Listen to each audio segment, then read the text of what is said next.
ಅವ್ರ ಮಗನಿಗೆ ಕಳಿಸಿ ಹೋದಾಗ ನೋಡಿದಾಗ ಅವ್ರು ಹೋಗಕ್ಕೆ ಹೆದರಿಕೆ ಆಗಿದೆ. 4 ಜನ ಕರ್ಕೊಂಡು ಮನೆ ಹೋದಾಗ ಅವರು ಭಾಳ ಗಾಬರಿ ಆಗಿಬಿಟ್ಟಿದೆ, ಈಗ ಎಲ್ಲ ಕೈಯೆಲ್ಲ ತಣ್ಣಗಾಗ್ಬಿಟ್ಟಿದೆ ಅಂತ ಹೇಳಿದ್ರು ಸರ್. ಆ ಥರ ಇಲ್ಲ ನನಗೆ ಮುಂಚೆಲಿ ಫೋನ್ ಮಾಡ್ತಾರೆ, ಒಂದೇ ಪಿಕಪ್ಗೆ ನಮ್ಮಮ್ಮ ಕಾಯ್ತಾ ಇರ್ತಾರೆ ನನ್ನ ಫೋನನ್ನು. 9 ಗಂಟೆಯಿಂದ 9:30 ಒಳಗಡೆ ನಾನು ಫೋನ್ ಮಾಡ್ತೀನಿ ಅಂತ ನನಗೆ ಗ್ಯಾರಂಟಿ ಇರುತ್ತೆ. ಯಾವಾಗಲೂ ಫೋನ್ ಮಾಡ್ತಾರೆ, ಫೋನ್ ರಿಸೀವ್ ಮಾಡಲಿಲ್ಲ. ನನ್ನ ಅಣ್ಣ ಫೋನ್ ಮಾಡ್ದೆ, ಸ್ವಲ್ಪ ಅರ್ಜೆಂಟ್ ಹೋಗು ಅಂತ. ನಮ್ಮ ಅಣ್ಣ ಫೋನ್ ಮಾಡಿದ್ದಾನೆ. ದಿನ ನಾನು 2 ದಿನಕ್ಕೊಂದ್ಸರಿ ಹೋಗ್ತಿದ್ದೆ ಮನೆಗೆ. ಒಂದು ಏನೇ ಪ್ರಾಬ್ಲಮ್ ಆದರೂ 1 ನಿಮಿಷಕ್ಕೆ ಅಲ್ಲೇ ಮನೆ 2 ಕಿಲೋಮೀಟ್ರು ಹೋಗ್ತಿದ್ದೆ ಬರ್ತಿದ್ದೆ. ಅವತ್ತು ದಿನ ಬೆಳಿಗ್ಗೆ ಫೋನ್ ಮಾಡ್ತಿದ್ದೆ. ನಮ್ಮ ಅಣ್ಣ ಫೋನ್ ಮಾಡಿದಾಗ ನಿನ್ನೆ ಸಂಜೆ ಎತ್ತಿಲ್ಲ ಫೋನು. ಅವಾಗ ಅವ್ರು ಒಂದ್ಸರಿ ಫೋನ್ ಎತ್ತಲ್ಲ ವಾಕಿಂಗ್ ಹೋದರೆ ಮೇಲ್ಗಡೆ. ಸೊ ಆಮೇಲೆ ಬೆಳಿಗ್ಗೆ ಫೋನ್ ಮಾಡಿದಾಗ ಮತ್ತೆ ಯಾಕೋ ಎತ್ತಿಲ್ಲ ಅಂತ ಎರಡು ಮನೆಯವರು ಹೋಗಿ ಕೇಳಿದಾಗ 2 ಮನೆಯವರು ಓಪನ್ ಮಾಡಿ ಬಾಗಿಲು ಹಾಕಿದ ತಕ್ಷಣ ಹಿಂಗೆ ದೂಕಿದ ತಕ್ಷಣ ಓಪನ್ ಆಯಿತು. ಬಾಗಿಲು ಓಪನ್ ಆದಮೇಲೆ ಒಳಗೆ ಹೋದ್ಮೇಲೆ ನೋಡಿದ್ಮೇಲೆ ನಾನು ಅಷ್ಟೊತ್ತಿಗೆ ಹೋದೆ ಇಮಿಡಿಯೇಟಾಗಿ.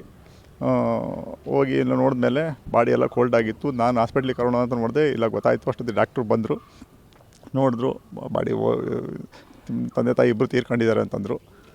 ಸೊ ನಮಗೆ ಅದು ತಕ್ಷಣ ಏನು ತಲೆ ಹೊಳಿಲಿಲ್ಲ. ಬಟ್ ಆಮೇಲೆ ಪೊಲೀಸ್ ಬಂದು ಎಲ್ಲ ಎನ್ಕ್ವೈರಿ ಮಾಡಿದ್ರು, ಏನಿದೆ ನೋಡಿರಿ ಹಂಗೆ ಹಿಂಗೆ ಅಂತ, ಮನೆಯೊಳಗೆ ಏನಾರು ಆಗಿದೆ ಅಂತ. ಬಟ್ ಅವಾಗ ನೋಡಿದ್ವಿ ಬೀರ್ ಬಾಗಿಲು ಲಾಕ್ ಹಾಕಿ, ನಮ್ಮ ತಂದೆ ತಾಯಿ ಯಾವಾಗ ಲಾಕ್ ಮಾಡೋರು ಅದು ಲಾಕ್ ಇರಲಿಲ್ಲ.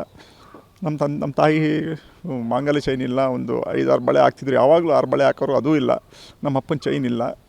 ಮೋಸ್ಟ್ಲಿ ಯಾರೋ ಗೊತ್ತಿರೋರೆ ಸರ್, ಪರಿಚಯ ಇರೋರು. ಯಾಕೆಂದರೆ ಪರಿಚಯ ಇಲ್ದಾರೆ ನಮ್ಮ ಅಪ್ಪ ಅಮ್ಮ ಸುಲಭಕ್ಕೆ ಬಾಲ್ ತೆಗಿಯಲ್ಲ. ನಾನೇ ಹೋದರೂ ಯಾರು ಅಂತ ಕೇಳ್ತಿದ್ರು, ಯಾರೋ ಪರಿಚಯದವ್ರು ಬಂದಿದ್ದಾರೆ, ಬಾಗಿಲು ತೆಗೆದಿದ್ದಾರೆ, ಏನು ಮಾಡಿದೆ ಅಂತ ಮುಂದೆ ಗೊತ್ತಾಗಿತ್ತು ಸರ್. ಪೊಲೀಸ್ನವರು ಮುಂದೆ ನಾವು ಕಂಡುಹಿಡಿತೀವಿ ಅಂತ ಹೇಳ್ತಾರೆ. ನಾನು ಏನು ಮಾಡೋದು? ಇಲ್ಲ ಸರ್, ನಾನೇ ಕರ್ಕೊಂಡು ಹೋಗ್ತಿದ್ದೆ. ಇಂಜೆಕ್ಷನ್ ಏನು ಬರ್ತಿರಲಿಲ್ಲ. ಬಟ್ ಏನು ಪ್ರಾಬ್ಲಮ್ ಏನು, ನಾನು ಮೊನ್ನೆನೂ ಕರ್ಕೊಂಡು ಹೋಗಿದ್ದೆ 3 ತಿಂಗಳು ಹಾಸ್ಪಿಟ್ಲಿಗೆ, 3 ತಿಂಗಳ ಹಿಂದೆ ಆಯುರ್ವೇದಿಕ್ ಡಾಕ್ಟರ್ ಹತ್ರ. ಅಲ್ಲೂ ಎಲ್ಲ ತೋರಿಸಿ ಎಲ್ಲ ಕ್ಲೀನ್ ಮಾಡಿದೆ. ಅವ್ರು ಇಂಜೆಕ್ಷನ್ ಏನು ಕೊಟ್ಟಿರಲಿಲ್ಲ. ಕೊರಲಕೊಪ್ಪದಲ್ಲಿ ತುಂಬ ಚೆನ್ನಾಗಿ ನೋಡಿ ಎಲ್ಲ ಮಾಡಿದರು. ಅವ್ರಿಗೆ ಏನು ಪ್ರಾಬ್ಲಮ್ ಇಲ್ಲ ಸರ್, 100% ಫಿಟ್ ಆ್ಯಂಡ್ ಫೈನ್ ಇದ್ದರು. ಅವ್ರು ಇನ್ನೂ 20 ವರ್ಷ ಬದುಕೋಂಥ ಇದ್ದರು, ಯಾವುದೇ ಏನು ಪ್ರಾಬ್ಲಮೇ ಇಲ್ಲ. ಬಟ್ ಏನಾಯಿತು ಏನು ಅನ್ನೋದು 100% ಇದು ಪ್ರೀ ಪ್ಲಾನ್ ಮಾಡಿದ್ದಾರೆ ಸರ್. ಪ್ರೀ ಪ್ಲಾನ್ ಮಾಡಿರೋದು. ಸೋಮವಾರ ಯಾರೋ ಬಂದಿದ್ರಂತೆ ಮನೆಗೆ ಬಂದ್ಬಿಟ್ಟು ಒಂದು 2 ಅವರ್ಸ್ ಇದ್ರಂತೆ. ಅದೇ ಗೊತ್ತಿಲ್ಲ ಸರ್, ಏನೋ ನಮ್ಮ ರಿಲೇಷನ್ಸ್ ಬಂದರು ಅಂತ ಹೇಳ್ತಾರೆ. ಅದು ಏನಕ್ಕೆ ಯಾರು ಬಂದರು ಏನು ಗೊತ್ತಿಲ್ಲ. ಅದು ಮುಂದಿಂದ ನೋಡ್ಬೇಕು ಸರ್, ಏನು ಅಂತ ಗೊತ್ತಾಗ. ಇಬ್ಬರು ಯೋಗ ಮಾಡ್ತಿದ್ರಂತೆ. ಯೋಗ ಸರ್, ದಿನ ಧ್ಯಾನ ಯೋಗ ಇಡೀ ಭದ್ರಾವತಿ ತಾಲೂಕಲ್ಲೇ ಕೇಳಿ ಸರ್. ತುಂಬ ಫಿಟ್ ಆ್ಯಂಡ್ ಫೈನು.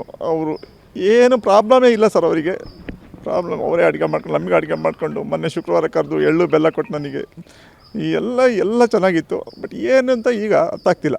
ಅದ್ರ ಮುಂದೆ ಪೊಲೀಸ್ನವರು ನೋಡ್ತಾರೆ. ಇಲ್ಲ ಸರ್, ಈಗ ಸಸ್ಪೆಕ್ಟ್ ಮಾಡೋಕ್ಕಾಗ್ತಾಯಿಲ್ಲ. ಬಟ್ ಪೊಲೀಸ್ನವರಿಗೆ ಏನು ಮಾಡ್ತಾರೆ ಅಂತ ನೋಡ್ತೀವಿ ಸರ್. ಅವರು ಕಂಡುಹಿಡಿತೀವಿ ಅಂತಾರೆ. ಏನು ಕಂಡುಹಿಡಿದ್ರು ನಮ್ಮ ಅಪ್ಪ ಅಮ್ಮ ಬರಲ್ಲ ಸರ್.